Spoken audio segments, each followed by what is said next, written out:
केजरीवाल जी अब तिहाड़ से सरकार चलाएंगे। अभी तक उन्होंने इस्तीफा दिया नहीं है।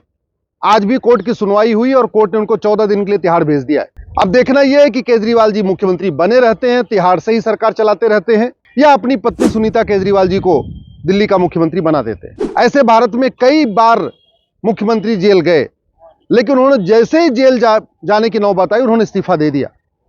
किसी ने आज तक जेल में बैठ के सरकार नहीं चलाया था। आज केजरीवाल जी ने अपने 2 मंत्रियों का नाम लिया है, सौरभ भारद्वाज का, आतिशी मारलेना का। उनका यह कहना है कि शराब माफिया आतिशी से मिलता था और सौरभ भारद्वाज से मिलता था, उनसे कभी मिलता ही नहीं था। इसमें कितनी सच्चाई है यह तो तभी पता चलेगा जब नार्को टेस्ट, पॉलीग्राफ टेस्ट और ब्रेन मैपिंग हो। लेकिन चूंकि केजरीवाल जी जानते हैं कि न तो भारत में झूठ बोलना अपराध है और न तो भारत में झूठ पकड़ने के लिए नार्को टेस्ट, पॉलीग्राफ टेस्ट और ब्रेन मैपिंग अनिवार्य है, तो इसलिए उन्होंने बाकायदा फिर से आज नाम ले लिया है।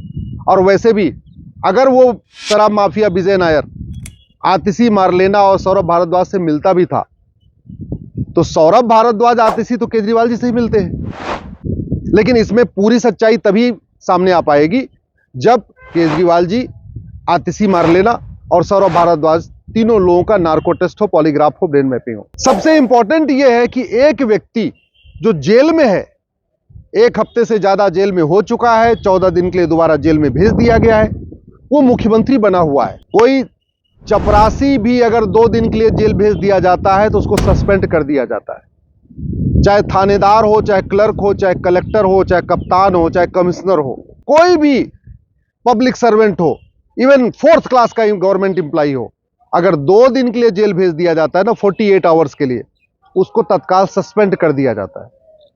लेकिन मुख्यमंत्री 1 हफ्ते से ज्यादा बीत चुके हैं जेल में, 14 दिन के लिए दोबारा भेज दिए गए हैं।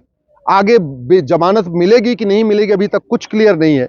इसके बावजूद वो मुख्यमंत्री की कुर्सी पे बने हुए हैं। आखिर दिल्ली चलेगी कैसे? केजरीवाल जी की घटना ने एक बात और स्पष्ट कर दिया कि भारत का कानून महाघटिया है। भारत का कानून घटिया है, इसीलिए एक व्यक्ति जेल के अंदर से मुख्यमंत्री की कुर्सी पे बैठा हुआ है। जब सत्येंद्र जैन को 2 महीने बीत गए जेल में और उन्होंने इस्तीफा नहीं दिया, उधर महाराष्ट्र में एक मुख्यमंत्री थे नवाब मलिक, उनको भी 2 महीने हो गया जेल में, उन्होंने इस्तीफा नहीं दिया। तो मैंने सुप्रीम कोर्ट में पीएल फाइल किया।